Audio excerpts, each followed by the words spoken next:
Hello and welcome to Foreign Dispatches, the program that takes you around the world. I'm Layo Olarinde. On the program this week, with no end in sight to the war in Ukraine, Western powers are seeking alternative ways to getting food out of the besieged nation. Also, Chinese citizens are heaving a sigh of relief as a strict COVID-19 lockdown ends, allowing them freedom to the outside world. Ukraine, one of the world's biggest exporters of grain, is seeking ways to get its grain and vegetable oils out of the country after shipments stalled following Russia's invasion back in February. Western countries are accusing Russia of creating the risk of global famine by shutting Ukraine's Black Sea ports. The war in Ukraine, together with the Western sanctions against Russia, have sent the prices of grain, cooking oil, fertilizer, and energy soaring.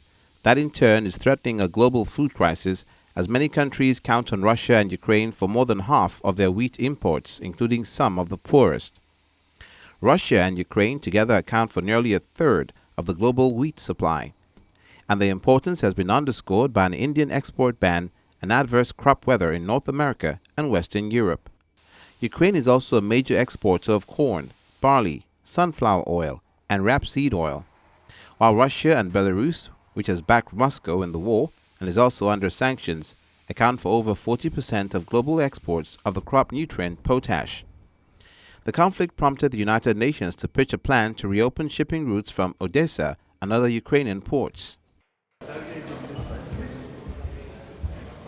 On Wednesday, June the 8th, Turkey hosted Russia's foreign minister to discuss a UN plan to open a corridor in the Black Sea for Ukrainian grain exports.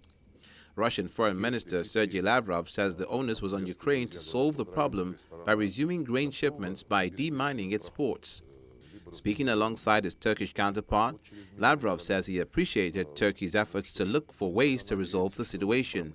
His Turkish counterpart said a United Nations plan to restart Ukrainian grain exports along a sea corridor was reasonable and requires more talks with Moscow and Kiev to ensure ships will be safe. Western powers have been discussing the idea of setting up safe corridors to allow grain to be shipped out of Ukrainian ports, but officials have warned that any such corridor would not be possible without Russian consent. Grain is one of Ukraine's main industries, with exports totaling $12.2 billion in 2021 and accounting for nearly a fifth of the country's exports. Russia's invasion of Ukraine is complicating matters for Sudan farmers, driving prices for inputs such as fertilizers and fuel to a new high. Well, the farmers say that this puts current and future seasons in jeopardy in an unstable country where the humanitarian situation is already deteriorating. On the fertile clay plains of Sudan's Gezira scheme, farmers would have normally started tilling the soil weeks before planting out rows of sorghum or peanuts, sesame, and other cash crops. Instead, a country stalked by sharply rising hunger, sways of the 8,800 square kilometers agricultural project lie untouched. Farmers say the government, which has been cut off from billions of dollars in international financing following a coup in October, failed to buy their wheat under promised terms earlier this year. That, they say, means they did not have the money to fund the new crop now. Russia's invasion of Ukraine has further complicated the outlook, driving prices for inputs such as fertilizer and fuel to new highs. That puts current and future seasons in jeopardy, the farmers say, in an unstable country where the humanitarian situation has deteriorated and it's unclear how authorities will afford to finance imports of increasingly pricey food. The price of gasoline went up from between 43 to 50,000 Sudanese pounds last year to 170,000 Sudanese pounds now. Last year, preparing the 3 fedan, which is the equivalent of 12,000 square meters of farm, would cost 10,000 Sudanese pounds. Now, it costs 30,000 Sudanese pounds. The Finance Ministry said in a statement on Tuesday it had committed to buying up to 300,000 tons of wheat and 200,000 tons of sorghum, together costing more than $300 million, and was seeking funds from the central bank. The cost of fuel for farmers rose more than 6,500% in 2021 from a year earlier, according to a UN Food and Agriculture Organization report published in March. The cost is expensive here because of so many reasons. One of them, the cost of production, the cost of seeds, certified quality seeds, it's very expensive here. The soil here is also very poor in terms of yield per hectare. The quality of the soil is such that it does not encourage high yield per hectare of production because of continuous use. The UN World Food Programme estimates that the number of people facing crisis or emergency levels of hunger, the stages preceding famine, will double this year in Sudan to 18 million, out of a population of 46 million, and Sudan's food security worries could get worse. Shanghai has lifted a painful 2-month lockdown to the relief of the city's 25 million residents.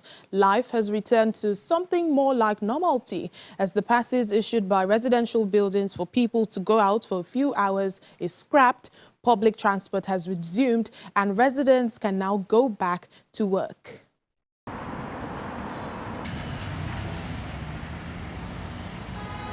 Morning rush hour traffic resumed in Beijing on Monday, the 6th of June, after authorities further relaxed COVID-19 curbs, including allowing indoor dining, as China's capital steadily returns to normal, with infections falling. Residents cycled on the roads alongside heavy traffic as normal work resumed and traffic bans were lifted in most areas of Beijing. It feels good at the moment. We have been working from home for a few weeks before, but now everything has resumed and is back to normal, including the transportation system, and we've gone back to work in the office. As the pandemic wanes, Beijing is allowing restaurants in all but 2 of its city's districts to resume dine-in services, as the majority of districts in the city have not reported community-level COVID-19 transmission for at least a week. From the 6th of June, authorities lifted a series of COVID-19 prevention and control measures, allowing restaurants in all districts except Fengtai and Champing to resume dine-in service and couriers to deliver parcels and food direct to people's homes.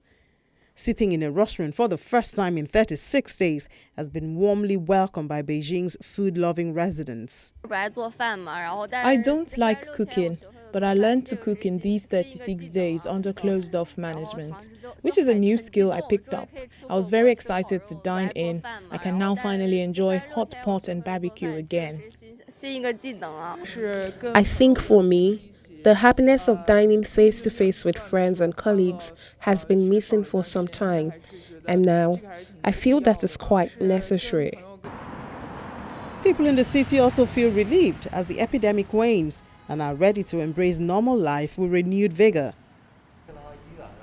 For the movie lovers, it was welcome news that a total of 132 cinemas in the Chinese capital city resumed operations after a month-long closure amid the latest COVID-19 surge, with the box office exceeding 400,000 yuan. It's really boring and depressing for me after staying at home for more than a month. Upon learning that cinemas are reopening, I bought a ticket immediately to treat myself with a film in the cinema. Amid a series of epidemic prevention measures, cinemas now limit the attendance per show with longer intervals between shows. Moviegoers must have a negative nucleic acid test report made within 72 hours. In Shanghai, schools are gradually resuming as some high school students were allowed to resume on campus after in-person classes were suspended for almost 3 months to prevent the spread of COVID-19. However, students have to bring a negative antigen test, scan a QR code to display COVID-19 test result, and pass through a thermal dictator before gaining entrance and seeing their classmates again. China's biggest city and business hub lifted lockdown for the most of its 25 million residents on the 1st of June, and citizens are required to have proof that they've taken a COVID-19 test within the last 72 hours in order to enter areas like malls and offices. EU countries and lawmakers have agreed to a single charging port for mobile phones, tablets and cameras in the world's first. Well, this means from 2024, all of such devices will have the same charging connector in the continent. Plugging one's mobile phone could soon be less of a hassle for millions of European consumers after EU countries and lawmakers agreed to a single mobile charging port for mobile phones, tablets and cameras in a world first. The change, which will only allow USB-C connectors, is set to have a major impact on Apple, which will have to change the connector on iPhones sold in Europe by 2024. We have made the common charger a reality in Europe. European consumers were frustrated with multiple chargers piling up within their homes. Now they will be able to use a single charger for all portable electronics, which is an important step to increase consumer convenience and, as I said, reducing waste. The political intervention, which the European Commission said would make life easier for consumers and save them money, came after companies failed to reach a common solution. These new rules will save more than 1,000 tons of electronic waste per year. Could you imagine? Just for one regulation? And also, in addition to an annual reduction of almost 200 kilos of CO2, which is an equivalent of 10 million smartphones, and 2,600 tons of raw materials.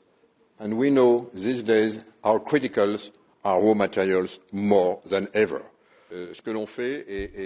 Brussels has been pushing for a single mobile charging port for more than a decade, prompted by complaints from iPhone and Android users about having to switch to different chargers for their devices. iPhones are charged from a lighting cable, while recent Android-based devices use USB-C connectors.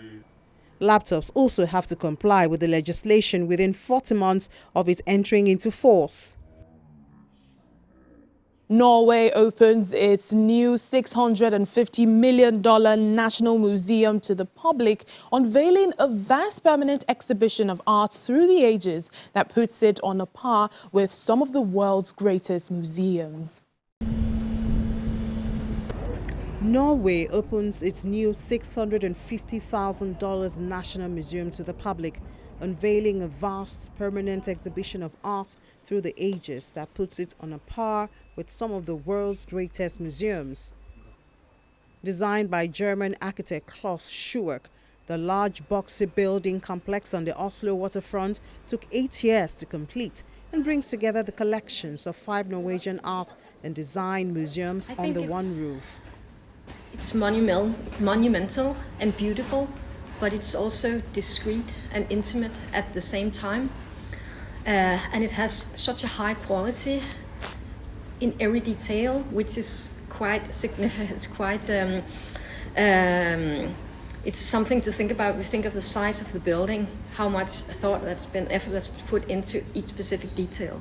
And for me, the most important thing is that it is an amazing display rooms for our collection and for the changing exhibitions. With 13,000 square meters of exhibition space and 6,500 artworks permanently on display, including Edvard Munch's The Scream, the museum will be the largest in the Nordic countries and in the same league as the Guggenheim in Bilbao, Spain, or Rijksmuseum Museum in Amsterdam. Built with materials intended to last for centuries, the museum's buildings are decked in blue-gray local slate and crowned with a translucent light hall, which is covered in glass and marble. This particular museum also is about sustainability and to think about ahead several centuries, which is also one of the architect's vision. And that means that the material used here only grace, they age with grace. So it will only be more and more beautiful during the centuries. The hall will be used for temporary exhibitions and kicks off with I Call It Art, which features works by artists currently working in Norway on themes of identity, belonging, nationality and democracy. It's really fantastic to work in a space where you have this possibility to make any kind of exhibitions, or you can hang stuff from the ceiling, you can build and use all the elements if you want. The museum's planned shows include exhibitions of works by U.S. abstract painter Mark Rico and Mexican surrealist painter Frida Kahlo, both in 2024. Designed to maximize energy efficiency and minimize greenhouse emissions, the museum is heated and cooled by water from the Oslo Fjord on its doorstep. The museum has been the subject of some controversy after the project suffered delays and needed government support when it ran out of cash. It was initially meant to open in 2020. The design was criticized for its block-like structure and of the shifts, a stripped grey Norwegian slate to cover the facade. When Foreign Dispatches returns in just a moment, Libyan art students are exploring the tragedies of war in their country on the theatre stage. Please stay with us. Libyan students are exploring tragedies of war on the theatre stage in their country. The play is based on the well-known script Victory or Death or Both by Saudi writer Yasser Al-Madkhali. Take a look.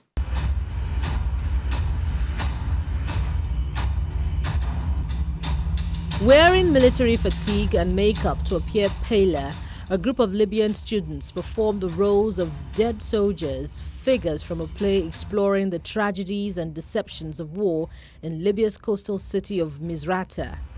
Published in 2017 by Saudi author Yasser Al-Madkhali, the play Victory or Death or Both was revisited by Libyan director Rabi Al-Ubaidi, who wants to speak of the tragedy and the victims of war, who are the youth. With this play, it is the tragedy that all Arab people suffer, not only Libyans. We know that the theatre is the only place where Libyans can agree, regardless of their political, ethnic, or tribal differences.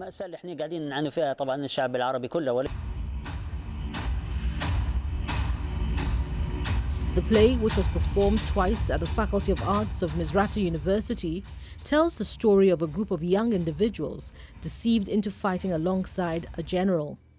The drama brings to light the Libyan reality and includes more than one side: the side of the military, the reality of the youth in wars, and more than one voice coming from the suffering society. They are dead soldiers under the illusion that they have come back to life, and they are reproaching the general for his promises and for the way he treated them while they were alive.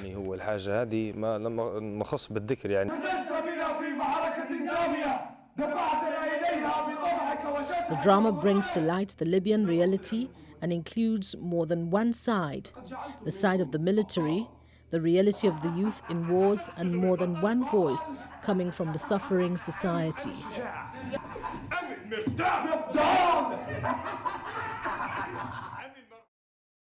And in South Africa, The Tree is a South African company advancing knowledge about African art and storytelling by forming a digital marketplace for local artists to monetize their creativity via NFTs. Artist Fatuani Mukeli daubs yellow paint on a series of canvases, bringing 4 striking portraits of a woman into relief at his studio in Johannesburg. Paintings like these would have once been displayed in a home or gallery, but these days Mukeli, a South African artist, has made thousands of dollars by digitally minting them for patrons who can also hang them in their virtual world. This is possible through a new platform called The Tree, a South African online marketplace that allow locals to promote and sell their art as digital assets without the vast energy typically used in blockchain transactions. As an artist, NFTs contribute to add on to my exposure, to spread my footprint as an artist, and also allows me to be in spaces I never thought I would be in. You know, I mean, there's a virtual world right now. People are buying land in it, and your art can be on those walls. In those walls, it can be displayed on those walls. People who have properties there, or if there's like a stadium or a game, you can also have people buying your art and putting it there, and you make revenue. I mean, there's advertising space in this virtual world. There's everything we need in this current world is also needed that side. Mokeli's customers receive both the actual canvas and the digital receipt known as non-fungible token NFT, while other artists on the tree sell up to 5 limited edition NFTs for each piece. I think it's important as an artist and a creative to always play where the ball is going and not necessarily where it's at. And currently we are living in a traditional universe, and there are new spaces such as the metaverse. And I think with me as an artist, I play between mixed reality, and it's important that my work exists in different spaces. Critics say blockchains, the digital ledger used to store information, are not climate friendly because they guzzle computing power. In May last year, Bitcoin mining devoured about the same amount of energy annually as the Netherlands did in 2019, according to data from the University of Cambridge and the International Energy Agency. The tree saves energy by running a Polygon, a more eco-friendly blockchain that uses a fraction of the power and offsets each transaction by sending money to GreenPop, an environmental organization that plants trees across sub-Saharan Africa. The blockchain that we've chosen to go with, of course, doesn't have as much of an impact at all. In fact, it's fractional compared to, the current blockchain such as Ethereum. And reason being is because it doesn't use as much computing power to process as many transactions. So whereas, one blockchain like Ethereum is using, computing power to process transaction by transaction, this the blockchain that we're going with is called Polygon, and basically it uses, a fraction of that by processing a lot of transactions at once instead of one at a time. The popularity of NFTs exploded in 2021, with one piece selling for a record $69.3 million. That growth, however, has shown signs of losing its fizz. Sales on OpenSea, the largest NFT marketplace, reached nearly $5 billion in January, a giant leap from the $8 million the year before. But they have since declined to about $2.5 billion in March. How much does the regular violin cost? Now, how much do you think a rare violin would cost? A 1679 violin is heading for the auction next month, and those in the know say this sale is expected to be huge. Take a look.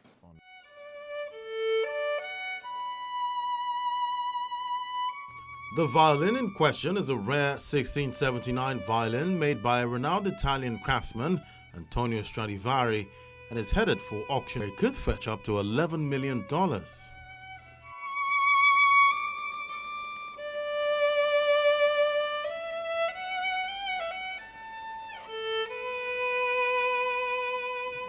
I expect a lot of interest for such an instrument because it's so rare that it comes out of a museum. When can you touch a violin like this and own it? It's incredible. And if you love classical music or beautiful pieces by a household name, Stradivari, in superb condition with this golden ground, it's incredible how it looks, then it's the one to try to get.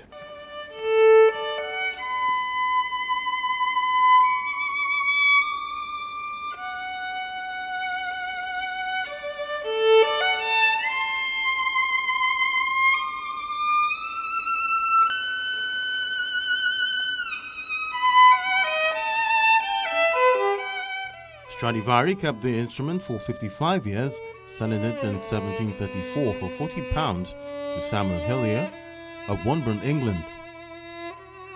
But at the auction, it is expected to fetch between £6 to £9 million, that's between $7 to $11 million.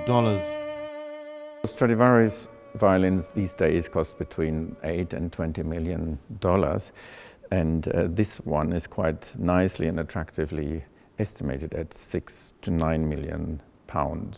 So I think it's just a very, very nice piece to own in your collection of sculptures, violins, paintings, etc. Stradivari's violin are known for the exquisite craftsmanship. With these great instruments, you kind of get out exactly what you put in. They're incredibly responsive to every single micro movement. So if you're not used to playing these instruments at first, it can be It's often, these kind of violins are often compared to sports cars. You know, you have to firstly learn how to drive them, but then once you learn how to maneuver, then it's incredibly rewarding. So it's been incredibly interesting and exciting for me to begin learning how to find the sound on this instrument.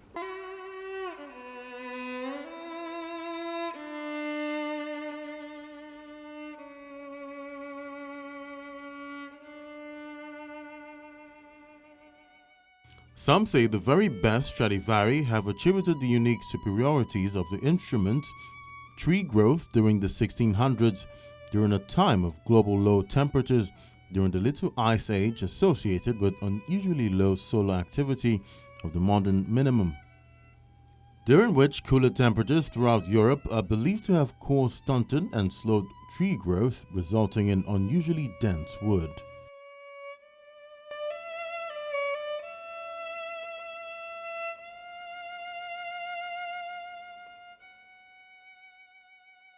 Well, this is where we say goodbye till next time. But remember, our top stories are never far away. You can catch them on channelstv.com. Thank you so much for watching the program. I'm Layo Olarinde. Bye for now.